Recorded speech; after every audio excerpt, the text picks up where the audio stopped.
Guarda, io sono veramente orgoglioso di questi ragazzi che sono riusciti anche a mantenere la calma nonostante una pressione non indifferente. Abbiamo fatto una partita eccezionale, con carattere, con abnegazione.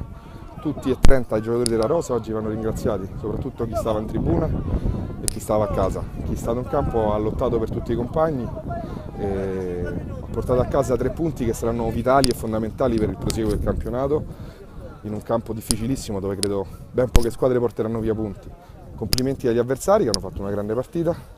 ma oggi i complimenti li dobbiamo fare a noi perché siamo stati veramente una squadra vera, una squadra che ha dimostrato oggi che domenica è stato un incidente di percorso. L'ho detto anche ai ragazzi in settimana che devono stare tranquilli perché siamo forti e stiamo dando un segnale veramente importante al campionato oggi, quindi grazie al mister, grazie a tutti i ragazzi, onore a loro e andiamo a fare adesso 2 partite toste esattamente come questa, domenica in casa e tra 2 domeniche a Pomezia,